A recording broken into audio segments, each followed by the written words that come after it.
ना 400 पार हो सकते हैं जब जब उन्होंने ईवीएम में सेटिंग कर रखी है। तो यदि ईवीएम मशीन में सेटिंग हो, कोई आदमी कैसे कह सकता है कि 400 पार? कोई कह सकता है 400 पार, 300 पार? वो ही कह सकता है जिसकी सेटिंग पूरी है। हाँ, 300 पार हो गए। हाँ, तो ईवीएम में सेटिंग थी ना, इसलिए तो पार कर दिया। ये पहले घोषणा कैसे कर देते हैं 400 पार है 300 पार? ये जब ही तो करते हैं इनकी ईवीएम में सेटिंग है। ईवीएम हटा दो, 400 की बात करो, 40 पार करके दिखा दो तो हम आ जाओ यहाँ। 40 पार नहीं कर सकते बैलेट पेपर से, ईवीएम से तो 400, तुम 545 भी ला सकते हो सीधी। 500 की 545 की 545 भी ला सकते हो, इतनी तड़ी सेटिंग है तुम्हारी। 5 किलो अनाज नहीं चाहिए, उसका कोई डाटा नहीं है कि 80 करोड़ लोगों को दिया जा रहा है, कोई डाटा नहीं है।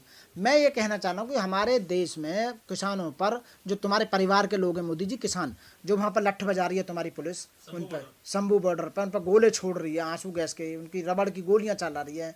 आप अपने ही परिवार के लोगों के लिए इतनी बड़ी बड़ी सरिया सड़क में गाड़ रहे हो ताकि वो एंट्री ना कर सकें। आप ये बताइए, आप अपने परिवार के साथ ऐसा व्यवहार कैसे कर सकते हो मोदी जी? आपका परिवार होते हुए आप ऐसा कैसे कह सकते हैं? इतना गैर जिम्मेदारा आप जो बयान दे सकते हो कि मेरा परिवार है, तो अपने परिवार को मारने कोई पुलिस रोक रखी है आपने वहाँ पे। दूसरी बात मैं ये कहूँगा, लोगों को रोजगार देना चाहिए था। 80 करोड़ लोगों को 5 किलो अनाज ना चाहिए, तो वह अनाज का सूखा ही सटकेगा कोई आदमी। वह न तेल है, न नमक है, न सब्जी है, न दूध है, न घी है, न चावल है, कुछ भी ना। बस सीधा अनाज दे दो, उसे पानी में उसे गीला कर लो और उन्हें ढोरों की तरह चाप जाओ, बस यही तो मिलेगा 5 किलो अनाज का मतलब। और क्या है 5 किलो अनाज में हो क्या रहा है बताइए? लोगों को फ्री शिक्षा देना है, ये सरकार की ड्यूटी है, प्राइम मिनिस्टर की ड्यूटी है, लोगों को फ्री शिक्षा दी जाए। पूरे विश्व में एक भी ऐसा देश नहीं है जिसने शिक्षा पर टैक्स लगा रखा हो। 18% जीएसटी शिक्षा पर लगा रखी है, तुम्हें टैक्स लगा रखा है 18%। कॉपी पेंसिल रबड़ किताबों पर, सब पे, ड्रेसों पे आपने जो टैक्स जो लगा रखा है। आप एजुकेशन फ्री करो ना, वन एजुकेशन वन नेशन करो। आपने एक गड़बड़ी कर रखी। दूसरी बात, लोगों को न्याय नहीं मिल पा रहा, ये प्रॉब्लम है। 10-10 साल 20-20 साल केसों को लंबित हो गए, उनमें ट्रायल चल रहा है कोर्टों में, कुछ नहीं हो पा रहा। आप लोगों को स्वास्थ्य सही नहीं कर पाए, आप कोविड में लोगों को बचा नहीं पाए, आपकी सरकार बिल्कुल विफल रही क्योंकि ऑक्सीजन की आप व्यवस्था ही नहीं कर पाए। तीसरी बात, लोगों को स्वास्थ्य भी खराब कर दिया, लोगों की शिक्षा खराब कर दी, 55,000 स्कूल बंद कर दिए, लोगों का रोजगार चौपट कर दिया, न्याय भी नहीं मिल पाया। तो भैया आप ऐसे कैसे प्रमुख आदमी हो, कैसे प्रधान सेवक हो? तो वही तो जा रहा है, वोटर तो नहीं दे रहा वोट। आप बताइए, वोटर परेशान है नहीं परेशान? मोमडन परेशान है, एससी परेशान है, एसटी परेशान है, माइनॉरिटीज परेशान है, सरदार परेशान है, ओबीसी परेशान है। बताइए, जाट गुजर यादव जो किसान है वो परेशान है, जो स्टूडेंट है जवान है वो परेशान है, फौजी तक तो तुमने अग्निवीर ला दिए 3-3 साल की उस पर। तो तुम्हारी जो सिस्टम है, जो फौज का सिस्टम है, डिफेंस सिस्टम, वो भी तुमने प्राइवेट कर दिया, रेल तुमने प्राइवेट कर दी, सब कुछ प्राइवेट कर दिया। तो मैं तो ये चाहूँगा, मैं सरकार से कहना, मैं भारत की जनता से कहना चाहूँ, हमें प्रधानमंत्री ऐसी, हमें सरकारी सरकार चाहिए ही ना। आप प्राइवेट सरकार करो, प्राइवेट सरकार का प्रोविजन आना चाहिए, एक अमेंडमेंट होकर प्राइवेट ही प्रधानमंत्री हो, प्राइवेट ही उन्हें टारगेट दिया जा कि भाई जो प्रधानमंत्री बनेगा उसका ये टारगेट है, आप 5 साल में ये करके दिखाओगे। पर प्राइवेट ही प्रधानमंत्री बना दो, गृह मंत्री प्राइवेट बना दो, फिर प्राइवेट की क्या? हमें सरकार ना चाहिए। फ्री की तनख्वाह ले रहे हो तुम, फ्री के अलाउंस ले रहे हो, मजे मार रहे हो, हवाई जहाजन में उड़ते डोल रहे हो हैं। ये टैक्स का जो पैसा है, जनता के, सरकार का पैसा, फ्री का पैसा जैसे चूसने का काम कर रहे हो तुम। आप बताइए, जनता का बेवकूफ़ बना रहे हो।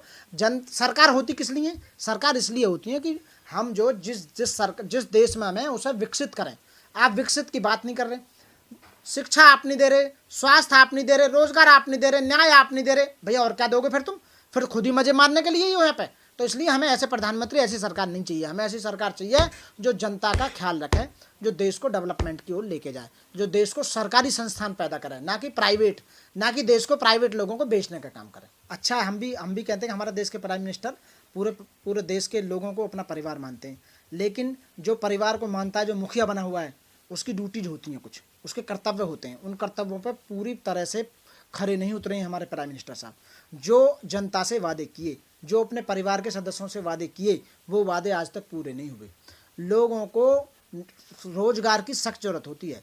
लोगों को रोजगार आप कहाँ दिया है बताइए? सबसे पहले जो आवश्यकता है, रोटी, कपड़ा और मकान। इंसान के लिए रोटी, कपड़ा और मकान होना चाहिए, उसकी प्यास भूख भोगनी चाहिए। यहाँ 25 करोड़ लोग ये कह रहे हैं कि मैंने अपने परिवार के 25 करोड़ लोग धनी बना दिए, गरीबी से बाहर निकाल दिए। उसका कोई डाटा है आपके पास? किसी के पास कोई डाटा नहीं है, मात्र कहना ही कहना है कि मैंने इतने लोग गरीबी से बाहर निकाल दिए। लेकिन 25 करोड़ से ज़्यादा लोग जो भूखे सो रहे हैं उनकी बात नहीं करते। आप जो भूख का जो इंडेक्स है, हंगर इंडेक्स, जो आप रिपोर्ट देखोगे, तो वो हम बांग्लादेश से भी नीचे जा रहे हैं और पाकिस्तान से भी नीचे जा रहे हैं, हमारे जो पड़ोसी राज्य हैं। कि आप जब देश को परिवार मान रहे हैं तो परिवार के लिए कुछ करो तो सही।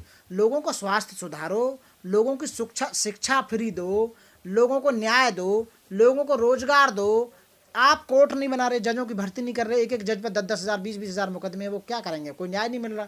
इसलिए ये लोग जो हैं आए दिन अत्याचार जो बढ़ रहे हैं लोगों पे, इसलिए बढ़ रहे हैं। पुलिस तुम्हारी कितनी गलत कर रही है। रामपुर की एक घटना हुई, अभी पुलिस ने गोली मार दी, तुम्हारे एक परिवार के आदमी को गोली मार दी, तुमने छू भी नहीं करी। मोदी जी का परिवार मर रहा है वहाँ, सीधे सीधे बताओ। देश में मोदी जी के परिवार में कितनी लड़कियाँ आती हैं, उनके रेप हो रहे हैं, जलाई जा रही हैं, मारी जा रही हैं। तो जब पूरा भाई जब अपना परिवार मान रहे हो पूरे भारत को, पूरे भारत के 140 करोड़ लोगों को, तो बहन बेटियों की जो इज्जत है, असमत जो लुट रही है, मोदी जी उसको क्यों नहीं रोक सकते। प्रधानमंत्री तो बहुत कुछ कर सकता है।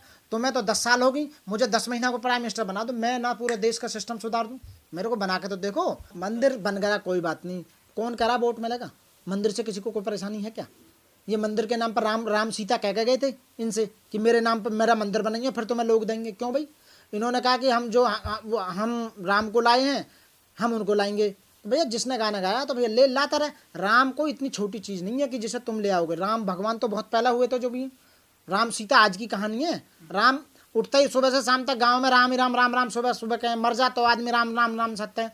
तो तुम राम को कैसे ले आए, तुम इतने बड़े आदमी थोड़ी हो गए। अब मोदी जी 140 करोड़ के पितामह आप बने पड़े हो, तो लोगों का ध्यान रखो, लोगों का स्वास्थ्य रखो। अब की बार 2024 में यदि बैलेट से हो जा चुनाव तो आपकी हकीकत निकल के आ जाएगी। लोग कह रहे विष्णु हैं मोदी जी, अखबारों में एडवर्टाइजमेंट शुरू हो गया है। मैं इस तरह के स्टेटमेंट को बिल्कुल पागलपन का स्टेटमेंट कहूँगा। जो इंसान को विष्णु देवता बना रहा है या कोई भी बनाने का काम कर रहा है, ये सब पागलपन की बात है। इनके अपने आदमी हैं, अपने आदमी गाय के मूत पी रहे हैं और गाय का गोबर खा रहे हैं। इनके अपने आदमी ने, मैंने देखी है वीडियो कई, और अपने आदमी इन्होंने छोड़ रखे हैं मोदी जी जो विष्णु का अवतार हैं और राम को बालक बना के और उसे मंदिर में ले जाकर स्थापित करने का काम कर रहे हैं। तो इनके अपने हैं।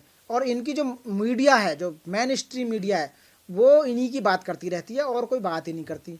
मोदी जी ने 10 साल में एक भी प्रेस कॉन्फ्रेंस नहीं की, आज तक किसी को नहीं बताया, कोई इनसे सवाल ना पूछ ले कोई भी इनसे। लेकिन मोदी जी गारंटी चल रही है, मोदी है तो मुमकिन है, वो तो नारे दे रहे हैं बड़े बड़े। नहीं, मोदी है मुमकिन है, ये उन्हीं के तो लोग हैं जो नारे दे रहे हैं। हम तो ना दे रहे, SC तो ना कह रहे, ST तो ना कह रहे, मुस्लिम तो ना कह रहे, OBC तो नहीं कह रहे, माइनॉरिटी सरदार तो नहीं कह रहे। आप बताइए, जो उनके लोग हैं जो मलाई मारने का काम कर रहे हैं, जिनको पद बांट रखे हैं, जिनको ठेके दे रखे हैं, देश जिनको पैसा दे रखा है जिनके खाते में, वही तो कहेंगे भैया। हम थोड़ी कह देंगे हमें तो कुछ ना दे रहे। हमारे तो रोजगार और खत्म कर दिया, लोगों का रिजर्वेशन खत्म कर दिया, संविधान को पूरी तरह से पालन नहीं करा। एकता का जो सिद्धांत था वो बिल्कुल भी लागू नहीं हो रहा।